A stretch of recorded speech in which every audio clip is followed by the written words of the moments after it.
E hoje, a promessa dessa live, ou seja, o que você vai aprender é como tratar o bruxismo, qual é o passo, por onde você deve começar, como que você deve direcionar o tratamento do bruxismo, o que é a classificação do bruxismo. Beleza? E lembrando que todas as lives, todas as aulas que eu ministro, ela tem dois princípios. Pautado na pesquisa científica, no embasamento científico e pautado na prática clínica, tá? Então, hoje eu vou aqui, mostrar ao vivo como que eu libero as musculaturas específicas, quais são essas musculaturas específicas para tratar no bruxismo, como fazer isso e como que eu utilizo para fazer a avaliação, qual é o parâmetro que eu tenho de melhora, de comparação entre um e outro, tá? E como que foi essa chavinha aqui de virada para o meu paciente. E também eu tenho aqui uma das ferramentas, eu tô com duas ferramentas que eu utilizo no meu tratamento de bruxismo. Então, criatura, você que já está aí, hoje você vai sair daqui sabendo como tratar o bruxismo. Para poder eu começar a live que vai transformar os seus atendimentos, tá? Por que vai transformar? Porque nós estamos falando de um quadro que atinge cerca de 20 a 40%. Então, chega no nosso consultório ou muitas vezes a gente não sabe por onde começar. E eu vou trazer o direcionamento pela pesquisa científica, o que a pesquisa científica fala e como eu faço na minha prática clínica e quais são as ferramentas que eu utilizo, tanto para tratar como para avaliar. Então, live imperdível. O que é o bruxismo? Primeira parte. Isso faz toda a diferença quando você entende o que é o bruxismo físio. Olha só. O bruxismo é uma atividade muscular mastigatória caracterizada por apertar e ranger os dentes, beleza? E ou por impulsão e mobilização da mandíbula, especificada como bruxismo do sono ou bruxismo acordado. Então, olha só como apenas a definição já nos traz o direcionamento do que é essa disfunção. Vamos lá. Uma atividade muscular mastigatória. Para tudo. Que pode ser definida, puxa a setinha, como bruxismo do sono ou bruxismo acordado, da fase da vigília. Então, eu preciso lembrar nesse momento a você que isso tem a ver com o sistema nervoso autônomo, tá? Como que está esse paciente? Será que é um paciente que está em simpaticotonia? Está em simpático mais alto? Um paciente com simpático mais alto, ele não dorme bem, ele tem taquicardia, ele tem alteração na frequência respiratória e na frequência cardíaca, tá? É um paciente que está agitado. Pensa numa criatura simpática. É uma criatura que está extremamente agitada, que está buscando o prazer das mais variadas formas, desde as papilas gustativas que estão pedindo prazer. Então, a alimentação desse indivíduo está riquíssima em gordura, riquíssima em carboidrato, que vai te dar prazer. Então, é uma pessoa que vem vivendo nesse processo. E o que isso faz diferença pra gente? Tudo. Porque isso quer dizer que essa pessoa, mesmo no período que era para entrar na fase do sono, né, de relaxamento, ela está ativa, a mente está ativa e o comando continua sendo de contração, tá? Então, chegada do meu paciente na clínica, eu vou observar o comportamento dele, a respiração dele, a musculatura dele, o que apresenta a musculatura dele da cervical, como que está, qual é o movimento que ele está fazendo com a boca. Eu vou conhecer essa pessoa, sabe por quê, gente? Acho que o que mais fez diferença na minha carreira foi quando eu comecei a entender que eu tratava pessoas e não simplesmente músculos. Então, quando eu associo o tratamento à avaliação para pessoas e músculos, quando eu entendo o que está envolvido na disfunção muscular, eu consigo gerar resultado. Então, musculatura, atividade muscular mastigatória. Eu já estou te dizendo quais são os músculos que você deve tratar. O primeiro artigo que eu li hoje foi de 1997, cuja avaliação queria ver, direcionar quais eram os músculos que estavam envolvidos no bruxismo. E essa literatura, lá em 1997, que utilizou o agulhamento a seco, começou a avaliar quais eram os músculos que entravam mais em tensão na relação mastigatória. E estes eram masseter e músculo temporal. Artigo de 2017, artigo de 2020, artigo de 2021 também fala na mesma musculatura, masseter e temporal. E aí eu te pergunto, o que pode levar uma pessoa a manter no seu estado de vigília e no seu estado de sono uma hiperatividade dessa musculatura? Uma pessoa que está em tensão, correto? Uma pessoa que está com muita raiva, são alterações, ou seja, são sentimentos que está sendo transformado para essa criatura, ou seja, uma sensação de medo, uma sensação de raiva, que esse estímulo vai para o hipotálamo e que daí sensação de medo, uma sensação de raiva, que esse estímulo vai para o hipotálamo e que daí parte o impulso de contração. Então, eu preciso chegar nessa pessoa. Isso foi o que fez virar a minha chave, que eu precisava conhecer aquela pessoa, conhecer o processo dela que estava envolvido antes de começar a intervir diretamente nesse processo, tá? Então, geralmente eu começo perguntando sobre esses processos, pedindo para o paciente escrever, pedindo para ele utilizar ferramentas que consiga verbalizar de uma outra forma aquilo que ele não está conseguindo, ou seja, que ele escreva. Eu me recordo que eu tive um paciente de bruxismo que evoluiu com uma disfunção extremamente severa e ele não conseguia falar, ele não conseguia se comunicar, e eu comecei o atendimento de uma forma completamente inusitada. Eu perguntei para ele: o que você gostaria de fazer com a pessoa que você está com muita raiva nesse momento? Escreve aqui para mim. E ele colocou morder. E eu tirei um pedaço de papel e pedi: morda. Morda com toda a raiva, com toda a força que você tiver. Porque o nosso cérebro, ele não sabe dizer o que é real e o que é irreal, tá? Então eu começo entrando numa relação de sistema nervoso autônomo para modular essa criatura. Beleza? E daí, quando eu começo a direcionar ele no sistema nervoso autônomo, quando eu começo a passear nesse ser que é essa pessoa que tem emoções e que eu começo a explicar para ele que essas emoções não é um piti, é simplesmente algo que você está percebendo enquanto você não mudar a sua forma de perceber, de ameaça daquele ser que está ali. Essa informação do hipotálamo, cadeia laterovertebral simpática, mandar contrair, não vai ser cortada, tá? Coloca aqui pra mim se você já teve algum paciente de bruxismo, bota sim ou não. Outra relação que as pesquisas mostram, gente, é que o bruxismo, ele tem um autorrelato por alguém que está relatando, né? Ou seja, que dorme com aquela pessoa, que percebe o apertar dos dentes, o ranger dos dentes. E a outra hipótese é aquela pessoa que começa a sentir dor e que começa a ver desgaste nos seus dentes. E isso é algo que leva ele a buscar atendimento. Ótimo, então todo mundo já direcionou aqui o nosso paciente. E aí, criaturas, o que nós precisamos fazer com esse paciente? Olha só o que a literatura traz de dor orofacial.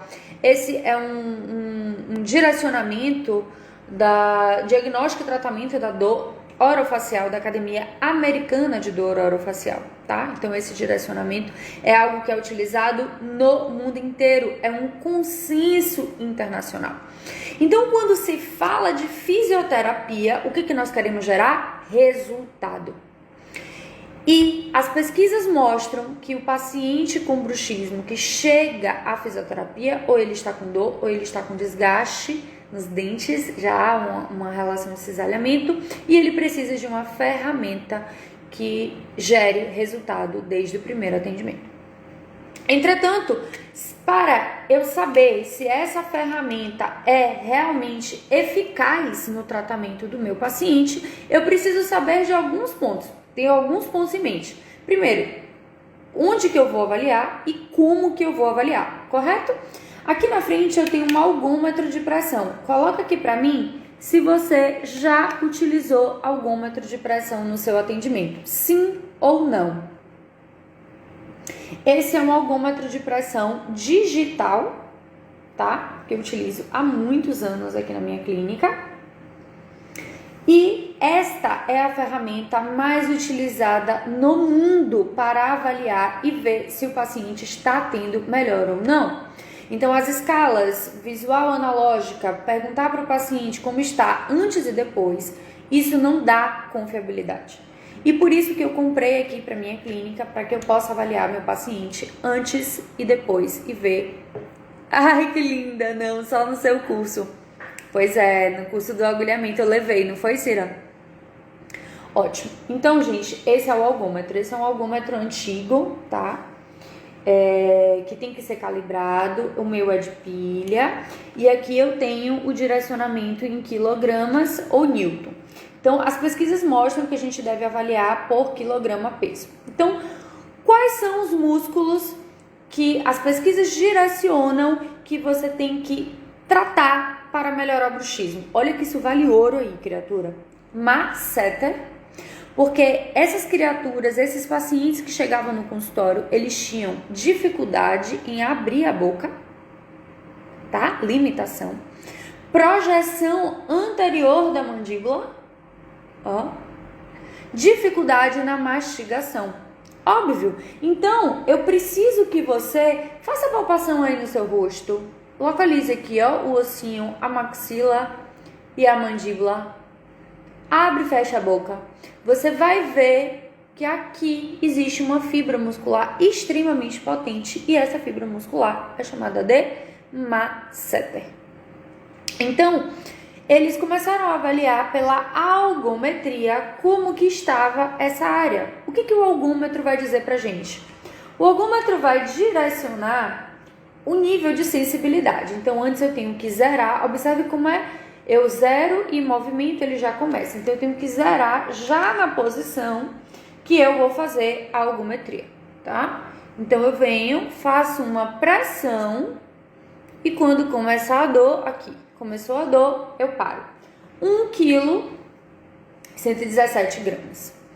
Então, essa foi a pressão que o meu masseter direito suportou. E aí, eu dou 30 segundos e faço novamente uma mensuração com algometria. Venho aqui novamente, ó, paciente imaginando que ele tá deitado. Começou a dor, paro, 162.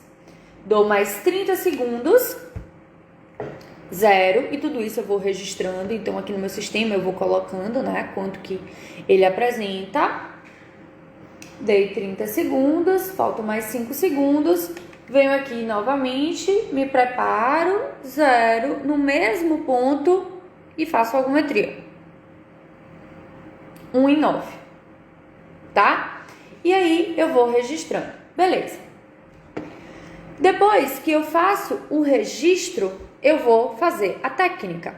E aí, quais são as técnicas que a literatura científica apresenta como melhor resultado para o bruxismo?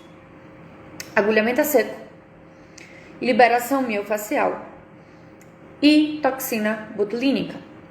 Inclusive, se você não assistiu a minha live de toxina botulínica, ela está disponível no canal do YouTube, onde eu faço comparações riquíssimas da relação com o agulhamento a seco e a toxina botulínica, tá? E aí, por que é interessante utilizar o agulhamento a seco? Foi feita uma pesquisa com pacientes de bruxismo, onde foi feita exatamente a inserção como eu estou fazendo aqui, ó. Ângulo de 45 graus.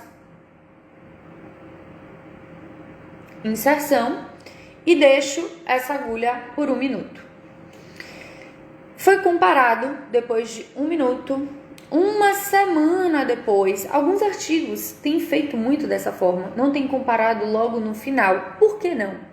Porque dependendo da técnica que eu escolha, por exemplo, se eu fizer uma pistonagem aqui nesse momento, eu posso deixar a área muito dolorida e os nociceptores A delta enviar a informação de que está mais sensível. Então, alguns artigos têm dado 2 dias, 3 dias, e esse artigo em especial, realizado em Madrid, com 17 pacientes de bruxismo, classificado como bruxismo, que já tinha desgaste, que já tinha alteração temporomandibular, que apresentavam limitação na abertura de boca, dor para realizar mastigação, eles fizeram 1 semana depois de deixar a agulha por 1 minuto no masseter e no músculo temporal. Geralmente, quando eu deixo aqui a agulha no masseter, eu venho no músculo temporal. Para você que é recém-chegado, que ainda está estudando na fisioterapia, o músculo temporal, ele está aqui, ó. Venha no ápice da sua orelha e faça a palpação. Se você fechar a boca, fizer uma pressão na mastigação, você vai sentir que esse músculo vai pular na sua mão. Aqui eu estou com o gua sha, que eu utilizo muito na minha prática clínica, e eu gosto de fazer por aproximadamente 30 segundos uma liberação sutil e suave enquanto eu estou com a agulha inserida no masseter do meu paciente, tá? O objetivo é liberar a mobilidade das suturas cranianas. E aqui eu tenho uma sutura muito importante, que é a sutura escamosa. Então eu venho, ó, liberando essa musculatura, soltando de forma bem sutil e suave. Solto. Até que eu perceba que a sensibilidade diminuiu e até que eu sinta que o gua sha está deslizando de forma mais suave. E para você que entrou agora, eu estou mostrando os 2 principais músculos descritos na musculatura para liberar, no caso do bruxismo. Deixei 1 minuto, retirei a minha agulha, venho, faço a palpação, peço novamente o movimento de abertura e fechamento da boca do meu paciente, muito mais solto. A sensação é de muito vasodilatação, o outro lado tá pior, misericórdia, bem tenso. Então eu trabalharia bilateral e viria a nível do temporal. Isso foi o que as pesquisas mostraram, exatamente como eu estou mostrando para você aqui. Ó, agulhamento superficial, tá? E aí, depois de 1 semana, esse paciente volta e você precisa avaliar aquilo que ele não conseguia fazer. Ou seja, você precisa avaliar o ângulo de abertura, de projeção anterior nos 2 músculos principais. Mas, Sibeli, é interessante que eu só trate esses 2 músculos? Não. Lembre que eu comecei a live falando, e eu falo muito disso nas minhas formações, né, nos meus cursos, para avaliar o sistema nervoso autônomo. E eu comecei perguntando, avalie se esse paciente está em simpaticotonia, em agitação, em grande tensão, e aí você deve combinar com técnicas em área parasimpática, ou seja, liberação na base do crânio, liberação no sacro, para potencializar e liberar essa estrutura, tá? E aí, ó, depois faça a palpação novamente, avalio essa estrutura, tá? Retiro a agulha. Sibeli, geralmente sangra? Não. Quando você pega uma artéria, a artéria temporal, aí apresenta um sangramento, tá? Mas a sensação imediata que o seu paciente sente é de calor, é de vasodilatação, é de relaxamento na estrutura que você agulhou e próxima. E aí você vai promover o quê? Uma liberação, uma ativação do parasimpático que vai promover um relaxamento. Então, como tratar o bruxismo? Ativando o sistema parasimpático, promovendo um equilíbrio nessa tensão, nessa agitação, ou seja, descendo ele da simpaticotonia. E segundo a literatura, agindo em 2 músculos específicos, o masseter e o temporal. E o que eu vejo, onde que eu vejo que o fisioterapeuta erra muito, e eu errava muito também, é querer fazer muita técnica e não seguir uma especificação do que a literatura já vem buscando. Então a literatura, ela vem pesquisando quais são os músculos que geram mais resultados. E esse artigo de 2017, realizado em Madrid, uma semana depois do agulhamento, apenas uma aplicação, eles avaliaram a abertura, o nível de dor e a qualidade do sono e viram melhora significativa na algometria, tá? Do antes e o depois, no ângulo de abertura e no que o paciente apresentava de relação. Eu acho que o físio erra nessa proporção, de querer pegar muitos músculos, de querer fazer muitas técnicas e não se concentrar aonde é necessário. Então, eu posso ir no crânio, eu devo ir no crânio do meu paciente, eu devo me lembrar que eu estou atendendo pessoas e que essas pessoas têm modulações específicas, têm problemas que podem estar deixando tenso. Né? Então, o encaminhamento, a parte psicológica, entender o que está acontecendo, conscientizar de que é uma fase, de que é um momento. Eu gosto de ensinar essa técnica que eu fiz aqui com o gua sha, gente, para o meu paciente fazer com pente, tá? Com o cabinho do pente, fazer em casa, para que ele promova o autocuidado junto com a respiração. A respiração é uma forma citada em várias literaturas como excelente meio de ativar o sistema parasimpático, de promover o relaxamento, de promover a liberação. Então imagine você ensinar técnicas. Outra técnica que eu gosto muito de ensinar para o meu paciente são técnicas circulares, tá? Para que ele faça em casa, associado com a respiração. Gosto de ensinar para ele exercícios com resistência. Então, abrir a boca, empurra, vai, agora vem, aperta, fechando a boca, contrai, relaxa, contrai, relaxa, para que ele tenha um momento de cuidado com ele, tá? Para que ele faça essa proporção de cuidado, de direcionamento, e assim você vai conseguir, no primeiro atendimento, gerar resultado. O paciente de bruxismo, ele quer relaxamento, ele quer redução dessa tensão, ele quer dormir melhor. Esse bruxismo pode levar a dor de cabeça. Então, de acordo com a Janet Travel, ponto gatilho na área do masseter, que é o músculo que a gente está falando, que é o músculo chave, é o músculo que a gente quer trabalhar. Ele gera dor de cabeça, dor pontual no centro, ele gera dor na área do ouvido, ele gera dor acima do lobo da orelha, ou seja, no temporal. Ele pode gerar dor nos dentes. Eu já tive uma paciente com muita dor no dente, que tinha ido para o dentista, tinha feito toda a avaliação, minha gente, tratamento, e nada apresentava de melhora. E no primeiro atendimento, em que eu liberei esses 2 músculos, masseter e temporal, a paciente saiu sem dor e conseguiu mastigar, tá? Então lembre que o paciente, ele deseja resultado. E para você, físio, ter resultado, você precisa ter uma ferramenta que te dê resultado. Comprovadamente, o agulhamento é seco. Você precisa de ferramenta para que seu paciente tenha contato em casa. Lembre que o bruxismo, ele tem 2 possibilidades: o bruxismo no sono e o bruxismo na vigília.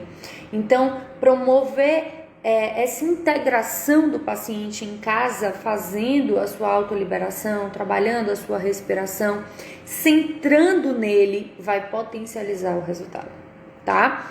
E óbvio, encaminhamento para a psicoterapia, né, para que ele entenda esse processo. Você precisa de uma avaliação. Hoje tem várias formas de ter vários tipos de algômetro. O algômetro super mais acessível, super tranquilo de utilizar. Vocês me pediram na última live que eu mostrasse como eu faço, o que eu utilizo, e que eu mostrei ao vivo como eu faço utilizando o meu algômetro de pressão. E isso aqui, ó, é uma ferramenta que você prova para o paciente que ele melhorou. Sai do achismo, entra na confiabilidade, tá? Então, é um direcionamento físico que eu acho muito importante e eu acho que os fisioterapeutas erram muito. Eu falo muito isso no meu curso. Não adianta você ter simplesmente a excelente teoria, a excelente técnica, e se você não tem como mostrar para o seu paciente esse antes e depois, dando segurança, tá? Isso faz toda a diferença. Agora eu quero saber de quem estava aqui, se está claro a partir de amanhã como você vai tratar um paciente de bruxismo. Bota sim ou bota não, porque eu quero sair daqui com você sabendo por onde e como tratar o bruxismo. Eu quero que vocês gerem resultado.